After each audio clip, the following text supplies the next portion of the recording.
Guys, for today's video, mag-unbox tayo ng isa sa mga pinakamagandang refrigerator dito na bigla na lang inihati dito sa aming flat. Pagka uwi ko ba naman is may dumating ng isang malaking refrigerator. Kaya nasa labas ang aming mga nilagay sa loob ng ref.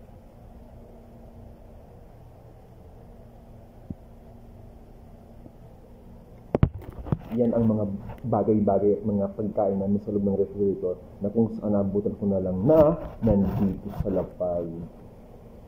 Kasi nasa trabaho kanina at napansin ko na lang na bakit nasa labas ang aming mga pagkain at pagkalingon nga sa gilid ay mayroon ng malaking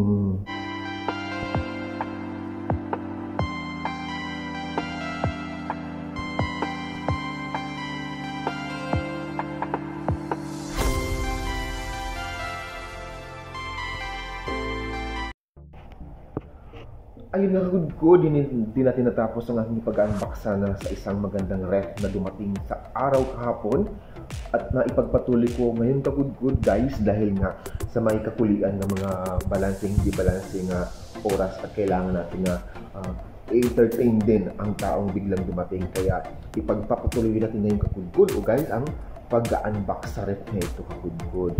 So mapapansin nyo guys, ito ang ref na ito ay mas matangkad pa kaysa sa akin. Ang alam nyo naman kagud o kung sa estimated yung lahat ng kanya ay 5.5 kagud, no? At ito nga ay tumatakbo na 5.7. Ang tangkad, ang taas ng ref na ito kagud guys. At walang iba, ito ay ang Toshiba lang naman, hindi ko to pinopromote, kundi ay i-share ko lang sa inyo guys kung gaano kaganda ang ref na ito. Hindi ko naman to pinagmalakit nagyabang dahil hindi naman to sa akin ang ref na ito. Kung ito ay kung gift lamang o provide ng company. So napakaganda ng post ko dito guys, no? Hindi nga sabitan ng liig. At iharap ko sa inyo guys ang camera para mas mabasa nyo ng mas maganda. Ayun guys, ito ay made in Toshiba.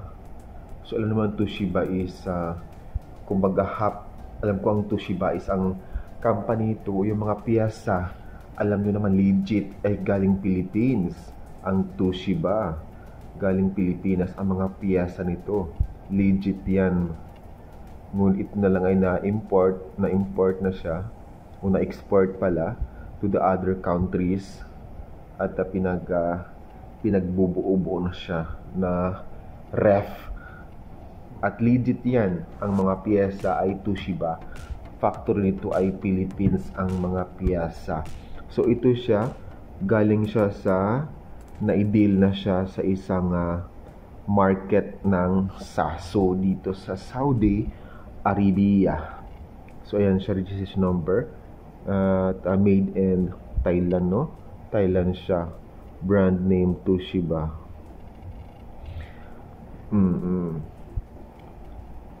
So baka nga di may Toshiba din sa Thailand, baka, but meron din kasi sa Philippines Toshiba, or yes, tama naman talaga, meron ding Philippines na Toshiba. So ito guys, bubuksan natin. So dito pa lang may nakalagay dito siyang fan cooler. So may dalawa siyang divider. Meron siyang dalawang divider. Pwede mo siya paglagyan ng mga sardines or mga milk cartons, mga small na mga gamit boxes, kung ano mga siyang ilagay, itlog or disitlog, kasi ang itlog ay nakasiparate. So dito tayo. Meron din ditong para sa mga kunwari na gusto mo nang i-prepare, kung gusto mo rin siya maglagay ng ice o yellow dito, pwede ka rin gumawa dito ng yellow. So meron siyang separate para paggawaan ng yellow o ice. So ang kanyang paggawaan ng ice is, sige, hindi lang natin tagalin, no? Ito meron siya din ditong, kung gusto mo rin siya gumawa ng isang buong yellow, pwede rin dito gumawa ka ng isang buong ice, or pwede mo rin ito lagyan siya ng ready to cook na siya na meat o yung malinis mo ng item na dito mo siya ilagay o separate mo siya. Kasi ang ginawa namin is dito ang aming mga frozen items. Dito ang aming mga frozen items. Tapos nilagay lang namin sa plastic na separate ang aming nalinis na namin mga ready to cook na frozen items. So meron din siyang second floor o pangalawang divider kung saan kung ayaw mong mahaluan yung meat mo ng isda. So yun, kung ayaw mong mahaluan ng ibang amoy o lasa ang inyong pagkain, so dito mo siya ilagay or depende sa'yo kung saan mo ilagay. Basta parehas ito nga for frozen meat. Yung mga ready to cook na or depende sa'yo kung doon pa sa hindi. Basta sa akin separate yung mga ready to cook. Ayos na kasi separate na siya. Tapos ito naman yung mga raw mats ko pa na frozen. So, malaking space sa taas, guys. 1, 2, 3, 4. So maabot siya ng 5 na palad.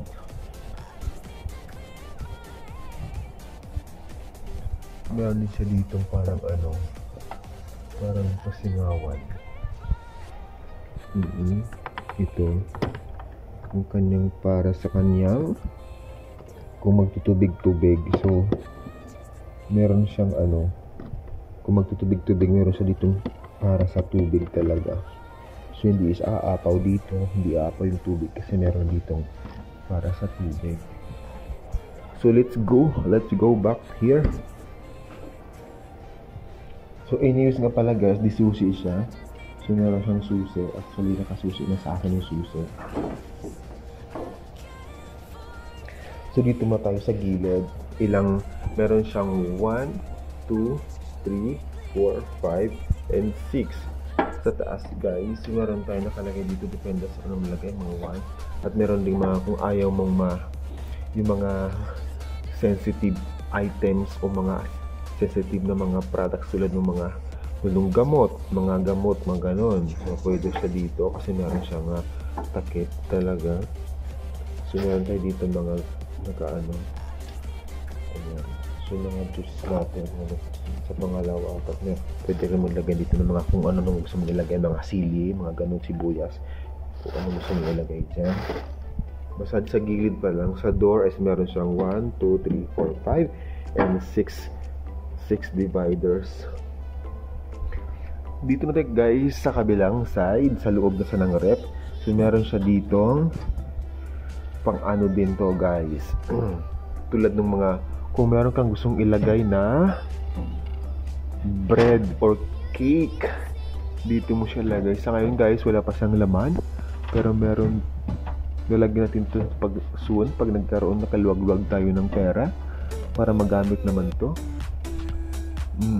Kung gusto mo lang siyang buksan para magiging actually naka-open na siya. Kung gusto mo siyang gamitin, so good for ultra fresh.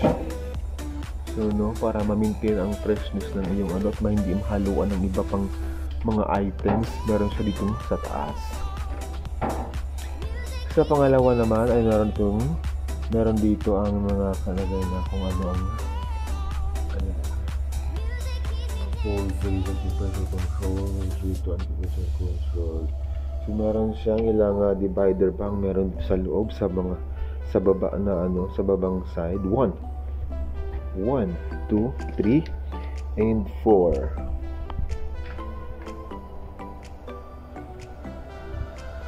So pagpasisahan nyo na guys kasi walang laman kasi wala pa ang ating sweldo. Malayo pa next week pang ating sweldo guys, kaya wala masyadong laman ang ating rep. Kaya pagpasensyahan na, wala talaga tayong pera sa totoo lang. May rep tayo pero wala tayong laman na mailagay. Ito lang do hybrid pala siya guys, kaya ganon. So dito ko naman ilagay yung mga gulay namin guys para puan. So dito lahat gulay nilagay ko kasi ang gulay kasi pag na tubigan Pag natubigan siya, mabilis siyang mabulok. Pag natubigan ang gulay, mabilis siyang mabulok. Kaya, dito ko siya nilagay kasi meron siyang cover. Meron siyang cover dito ng side. At saka yung hindi naman, talagang mas maganda, mas safe to gamitin guys. Kasi pag once na tumulo yung ano dito sa taas, pag tumulo siya is, hindi naman siya direct dito mapunta. Kasi meron siyang space.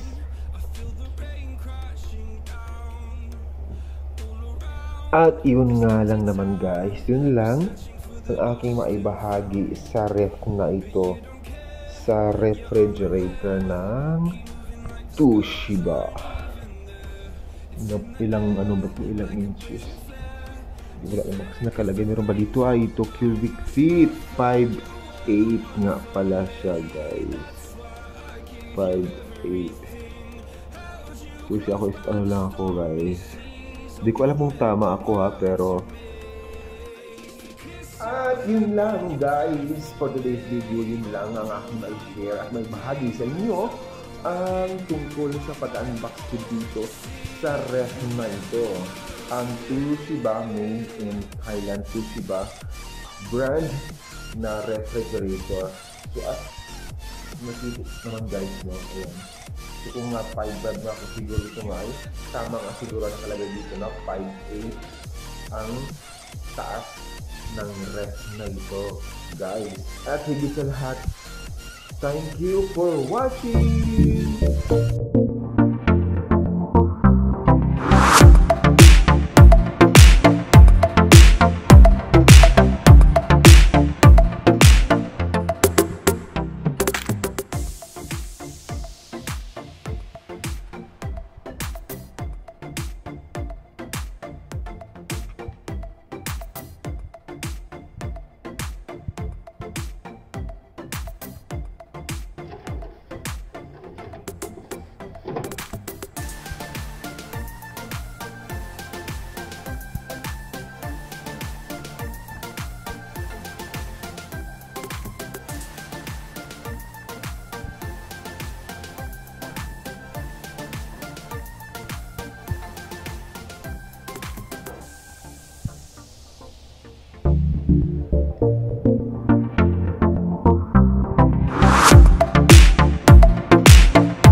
Pretty lies, look me in the face, tell me that you love me.